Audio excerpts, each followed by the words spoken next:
The burden is now over.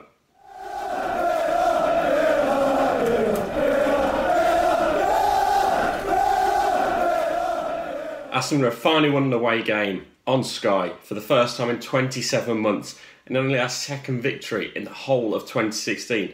I've just got back from the game, a great day for me, going out in London, local to me, but going out and seeing the Villa boys win away from home. I didn't think it was our greatest performance ever, but at the end of the day, it's a results business and the result is king. On Tuesday night, we were so poor versus Norwich, and today we were quite poor, but the players grouped together and they showed a dogged and rigid determination to pull through. In the first half, we did look like a side that hadn't really played together because they hadn't, in fairness, certain players hadn't played with each other, and it started to show fairly on.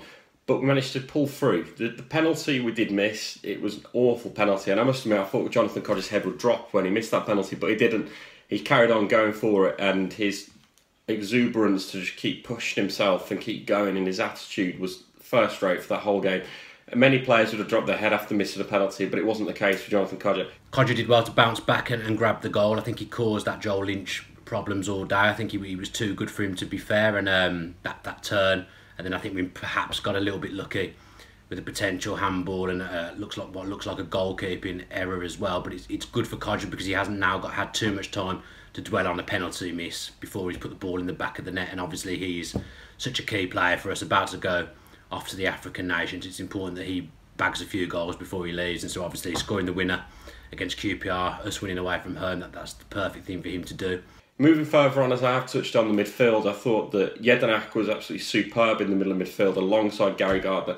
Gardner had quite a shaky game. I think his passing was a bit wayward at times, and it's illustrated on a few occasions where he just blasted the ball and ended up absolutely nowhere. But Jedinak hoovered it really well. But what it did illustrate, though, for me, today was the fact that we are lacking something major still in midfield. Whether that be a box-to-box midfielder like James McCarthy or Conor Hoohan from Barnsley, I think we need somebody that's going to be able to do two jobs in the sense of running back and defending as well as attacking. Because at the moment we've got nobody that can do both, who can carry the ball forward to the forward line. Because at the moment the likes of Kodjia have got nothing to feed off up front when the middle of the midfield is so weak and so lightweight. We need something a bit more powerful in there, someone that can drive us forward.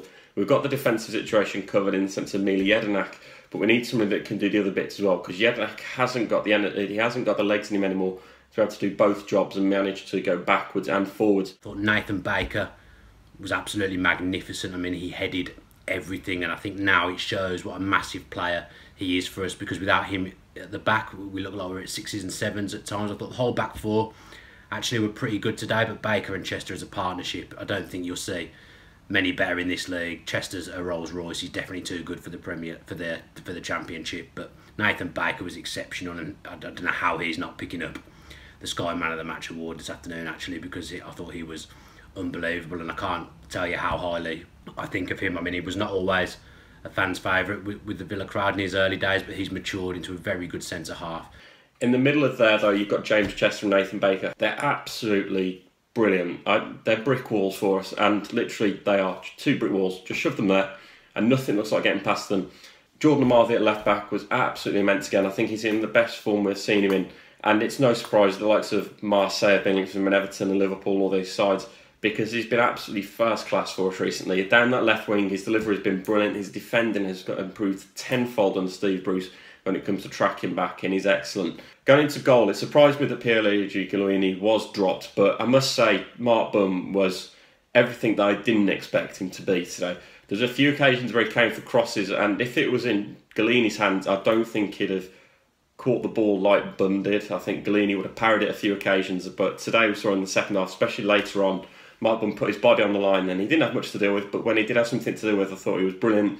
And I don't see any reason to drop him. I think it's a strange one with Galliani, but I can unfortunately see him going in the near future, but I hope not, because I still believe he'll turn into a top keeper for us. But yeah, for me, for us to end that Sky hoodoo, I mean, that's 27 months without a win away from home when we've been on Sky, and also 24 months without a win in any game on Sky in the league for us. So for us to get that record, that monkey off our back, is massive. So I'm really pleased, and personally for me as well, I've had a dismal run of away games when I have been. I mean, I've not seen us win since 2008, so to go down with my dad today and see us walk away with 3 points is really pleasing. And on a completely separate note as well, met a few people who watched the Villa View today who had some nice things to say about it, so that was great as well. So it was great to meet all those people as well today. Make a few changes, get a few signings in. I think there's every chance we can still make the playoffs.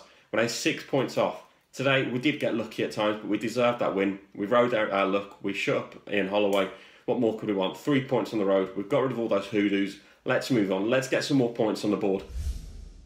That's it for today. That's mine and Matt's thoughts. Do let us know if you agree with what we say. It's absolutely massive now, the Burton game, that we go on a run of wins now, so I'm hoping that happens. Comment below with what you think. Remember to subscribe if you're not subscribed, because that makes a huge difference to us. The more subscribers we get, the more we can grow. Give the video a like, and as always, up the Villa. If you enjoyed that video, why not watch another one? Click the video choices on screen now to go and watch them in full. And don't forget to subscribe. Click on our logo there on the left and press subscribe. Easy.